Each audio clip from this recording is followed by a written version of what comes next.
اعوذ باللہ السمیع العلیم من الشیطان الرجیم من ہمزہ ونفخہ ونفثہ بسم اللہ الرحمن الرحیم الحمد للہ الذی خلق السماوات والارض وجعل الظلمات والنور ثم الذین کفروا بربہم یعدلون۔ سورۃ الانعام یہ قرآن مجید کی ترتیب مصحف کے اعتبار سے پہلی مکی صورت ہے اور قرآن مجید کی چھٹی سورہ ہے۔ اس کے کل 20 رکوع ہیں اور 165 آیات ہیں، جن میں سے 13 رکوع 7ویں جز میں ہیں اور باقی 7 رکوع 8ویں جز میں ہیں۔ 110 آیات 7ویں جز میں ہیں اور باقی 55 آیات 8ویں جز ولو اننا میں ہیں۔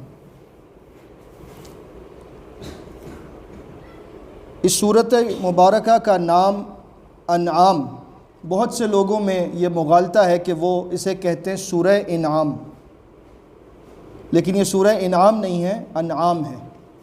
انعام کا مطلب ہے چوپائے۔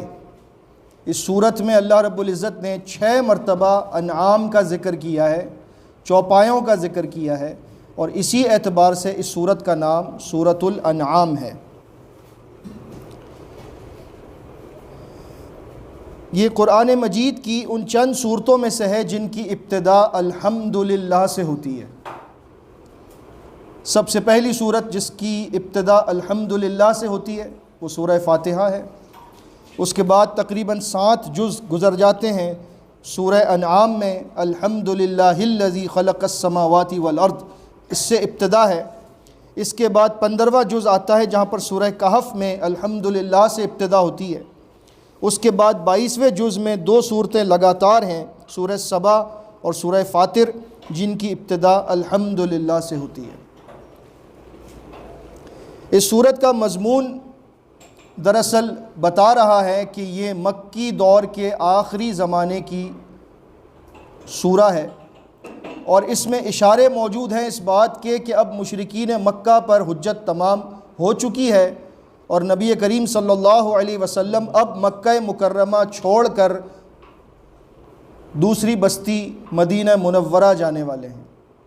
تسلی دی جا رہی ہے، آپ کا مشن ضائع نہیں ہونے والا، اللہ کی مدد آپ کے ساتھ ہے۔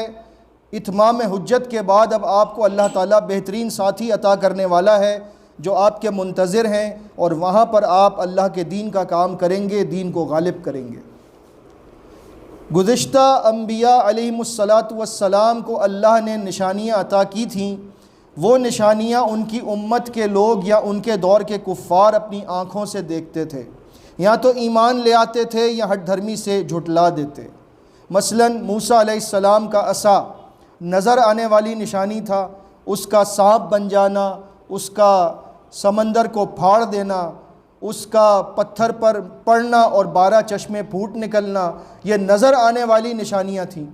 عیسیٰ علیہ السلام کا مردوں کو زندہ کر دینا، پرندے کو مٹی کا اپنے ہاتھوں سے بنا کر پھونکنا، اس کا اڑنے لگنا، مادرزاد اندھے اور برس کے مریض کو شفا دے دینا، یہ نظر آنے والی نشانیاں تھیں۔ اب سوچنے کی بات یہ ہے کہ اب تو نبی کریم صلی اللہ علیہ وسلم دنیا میں آنے والے آخری نبی اور رسول ہیں، تو ان کے پاس تو سب سے اعلیٰ اور عرفہ نشانی ہونی چاہیے۔ تو ہم یہ پوچھیں اپنے آپ سے کہ ہمارے نبی کو کون سا معجزہ ملا ہے؟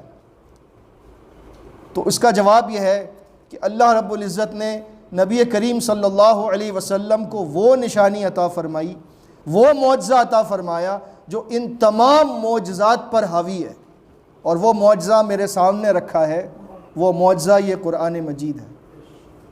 کیونکہ پچھلے دور کے انبیاء کی نشانیاں ان کے ساتھ دنیا سے چلی گئیں، ان کی نشانیاں وقتی تھیں۔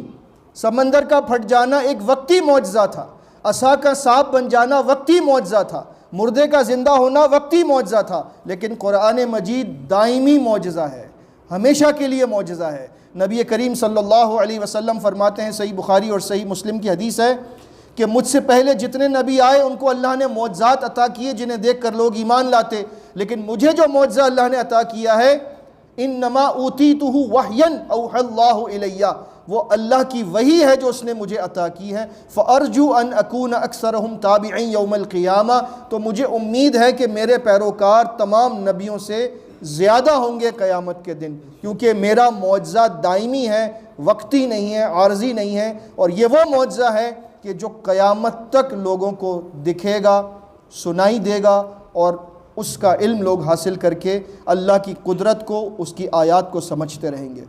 لفظ آیت عربی میں معجزے کے لیے بھی استعمال ہوتا ہے، اور لفظ آیت عربی میں قرآن کی آیت کے لیے بھی استعمال ہوتا ہے۔ چنانچہ نبیوں کو 1 2 3 4 معجزات ملے کہ قرآن کی ہر آیت ایک معجزہ ہے، قرآن کی ہر آیت ایک معجزہ ہے۔ نبی کریم صلی اللہ علیہ وسلم کے پاس جو معجزہ ہے آج وہ اللہ کے فضل سے ہمارے سامنے موجود ہے، ہمیں اس کی قدر کرنی چاہیے۔ سورہ انعام کا بہت مختصر جائزہ لینا آج کا مقصد ہے۔ سورہ انعام جیسا کہ میں نے آپ کو بتایا کہ مکی دور کے آخر میں نازل ہوئی، اور اس میں موضوع اگرچہ کل ملا کر دیکھا جائے تو 7 یا 8 موضوعات بنتے ہیں، لیکن جو 3 بڑے موضوع ہیں ان کا تعلق ہے توحید، رسالت اور آخرت۔ توحید کا بیان سب سے زیادہ ہے، رسالت پر لوگوں کو یقین دلانے کے لیے مزید گفتگو کی گئی ہے، اور آخرت کے بارے میں لوگوں کو ڈر دلایا گیا ہے کہ اگر تم ایمان نہ لائے تو آخرت کی جو کیفیات ہے وہ بہت ہی خوفناک طریقے سے بیان کی گئی ہیں تاکہ لوگوں کو خوف محسوس ہو۔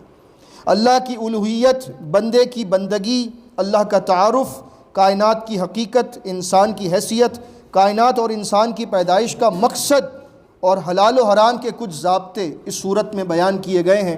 چنانچہ اس کی ابتدا میں اللہ رب العزت نے فرمایا سب تعریف اللہ کے لیے جس نے آسمانوں اور زمین کو پیدا کیا، جس نے اندھیروں کو اور نور کو بنایا۔ پھر بھی کفار اپنے رب کے ساتھ دوسرے معبودوں کو برابری کا درجہ دیتے ہیں، شریک ٹھہراتے ہیں۔ اسی نے تمہیں پیدا کیا ہے مٹی سے، پھر تمہارے لیے ایک وقت مقرر کیا موت کا، اور ایک وقت اور بھی مقرر ہے قیامت کا، لیکن پھر بھی تم شک میں پڑے ہو۔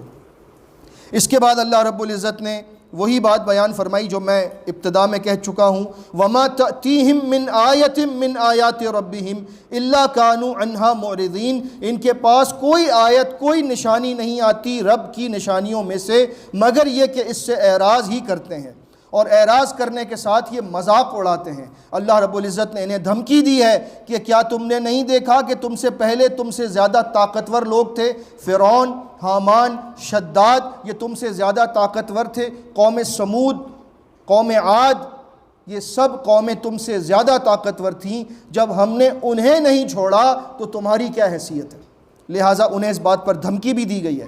اس کے بعد اللہ رب العزت نے ان کے کچھ اعتراضات بیان فرمائے ہیں اور کچھ مطالبات ہیں ان کے۔ ان میں سے ایک مطالبہ ان کا یہ تھا کہ ہمارے پاس قرآن جو ہے وہ آسمان سے کتابی صورت میں نازل ہو جائے، کاغذ پر لکھی ہوئی کتاب آ جائے، ہم ایمان لے آئیں گے۔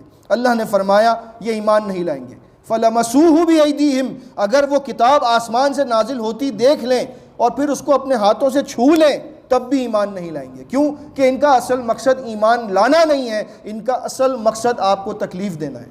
جو بات نہیں ماننا چاہتا وہ مطالبات کرتا ہے، اور جو بات ماننے والا ہوتا ہے وہ ایک بات سن کر ایمان لے آتا ہے۔ اس کے بعد اللہ نے فرمایا کبھی یہ کہتے ہیں کہ اگر یہ رسول سچا ہے اس کے ساتھ ایک فرشتہ آنا چاہیے، اور وہ کہے کہ دیکھو میں فرشتہ ہوں، یہ رسول سچا ہے، اس پر ایمان لے آؤ۔ اگر فرشتہ آ گیا تو ہم ایمان لے آئیں گے۔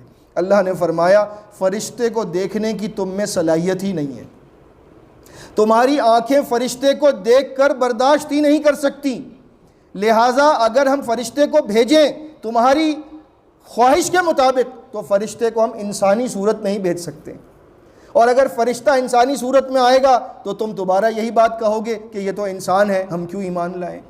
مفہوم یہ ہے کہ یہ ماننا نہیں چاہتے، مطالبات پر مطالبات کرتے ہیں، نبی کریم صلی اللہ علیہ وسلم کو تکلیف دینا چاہتے ہیں۔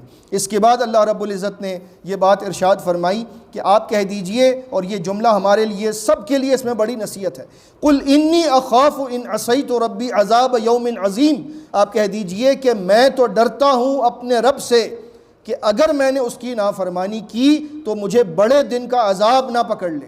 یعنی نبی کریم صلی اللہ علیہ وسلم اللہ سے اتنا ڈرتے تھے کہ اس کی کوئی نافرمانی اگر مجھ سے ہو گئی تو بڑا عذاب مجھے نہ پکڑ لے. اور ہم کتنے نڈر ہیں، مسلسل اللہ کی نافرمانی کرتے ہیں اور کسی قسم کا کوئی ڈر ہمیں محسوس نہیں ہوتا. اللہ تعالی ہمارے اندر تقوی پیدا فرمائے. اس کے بعد اللہ رب العزت نے اسی موضوع کو آگے بڑھایا ہے اور تسلی دی ہے نبی کریم صلی اللہ علیہ وسلم کو کہ یہ ایمان نہیں لائیں گے، آپ افسوس نہ کریں، کیونکہ انہوں نے ٹھان لی ہے کہ یہ ضدی اور ہٹ دھرم لوگ ہیں، یہ ماننا ہی نہیں چاہتے. یہ تو آخرت کو بھی نہیں مانتے اور کہتے ہیں کہ ان ہی الا حیاتنا الدنیا، ہماری زندگی بس دنیا تک محدود ہے، وما نحن بمبعوثین، ہمیں دوبارہ کھڑا نہیں کیا جائے گا. لہٰذا طرح طرح کے بہانے کرتے ہیں. دنیا کی زندگی دراصل کھیل اور تماشا ہے، دراصل آخرت کا گھر ہی بہتر ہے. ان کے لیے جو تقوی شعار ہیں، کیا تم میں اتنی بھی عقل نہیں؟ ہم جانتے ہیں کہ ان کی باتیں آپ کو تکلیف دیتی ہیں، لیکن یاد رکھیے یہ آپ کو نہیں جھٹلاتے، یہ ظالم تو ہماری آیات کو جھٹلاتے ہیں.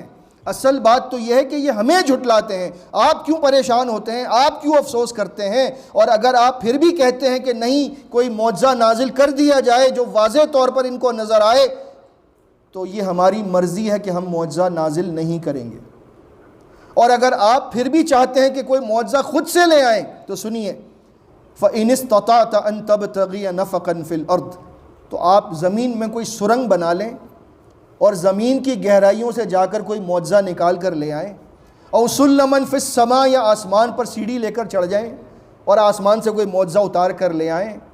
آپ لے کر آ جائیں، لیکن یہ پھر بھی ایمان نہیں لائیں گے. لہٰذا آپ وَلَوْ شَاءَ اللَّهُ لَجَمَعَهُمْ عَلَى الْهُدَىٰ، اگر اللہ چاہتا زبردستی ان کو ہدایت پر لے آتا، لیکن اللہ نے انسان کو فری ول دیا ہے، آزادی دی ہے. ماننا ہے تو مان، نہیں ماننا ہے تو نہ مان، تجھے چھوڑ دیا تیرے حال پر. فَلَا تَكُونَنَّ مِنَ الْجَاهِلِينَ، آپ نادانوں میں سے نہ ہو جائیے کہ آپ زبردستی معجزے کا ہم سے مطالبہ کریں گے کہ ہم ان کو معجزہ دکھائیں. آپ کے پاس جو معجزہ ہے یہ سب سے عظیم معجزہ ہے کلام مقدس کا. اس کے بعد اللہ رب العزت نے تقدیر کے بارے میں کچھ بیان فرمایا ہے. میں سمجھتا ہوں کہ سورہ انعام میں ایمانیات کے 6 کے 6 اجزاء ایک ساتھ بیان ہو گئے. اللہ پر ایمان، رسول پر ایمان، کتابوں پر ایمان، فرشتوں پر ایمان، آخرت پر ایمان اور تقدیر پر ایمان. جو حدیث جبریل میں ایمانیات کے 6 اجزاء ہیں وہ سب کے سب اس صورت میں اللہ نے جمع فرما دیے. اور اس آیت میں اس بات کا ذکر موجود ہے کہ جتنے بھی ہم نے مخلوقات پیدا کی ہیں ان سب کے بارے میں ما فرطنا فی الکتاب من شیء، ہم نے لوح محفوظ میں سب کچھ لکھا ہے. کسی کا کوئی عمل، کسی کا رزق، کسی کی زندگی، کسی کی موت اس سے باہر نہیں ہے. اس کے بعد اللہ رب العزت نے مزید ان کفار کے کچھ مطالبات ہمارے سامنے بیان کیے ہیں اور ان کا شک کرنا بیان کیا ہے اور ان کے بارے میں بتایا ہے کہ یہ مستقل اسی روش پر رہیں گے، یہ ماننے والے نہیں ہیں، یہ بہرے ہیں، اندھے ہیں اور اللہ رب العزت کی نشانیاں دیکھ کر بھی یہ غور نہیں کرتے. اس کے بعد اللہ رب العزت نے انہیں مزید دھمکایا ہے اور ان سے یہ سوال کیا ہے کہ جب تم خشکی اور تری کے اندھیروں میں ہوتے ہو اور جب تمہیں کوئی مشکل پڑتی ہے اس وقت تم کس کو پکارتے ہو؟ لات کو، منات کو، عزا کو، حبل کو، کس کو پکارتے ہو؟ اس وقت تم صرف اللہ کو پکارتے ہو. جب اللہ تمہیں بچا لیتا ہے، مشکل سے نکال دیتا ہے، تم دوبارہ بتوں کو پوجنا شروع ہو جاتے ہو. معلوم ہوا کہ مشکل وقت میں تو یہ بھی اللہ کو پکارتے تھے. کہ آج کا مسلمان اس چیز کو نہیں سمجھتا، وہ بھی اللہ کے ساتھ دوسروں کو پکار کر سمجھتا ہے کہ وہ اللہ کو پکار رہا ہے، لیکن پکار خالص اللہ کے لیے ہے. کسی اور کو پکارنا شرک ہے اور اس کا انجام بہت برا ہے.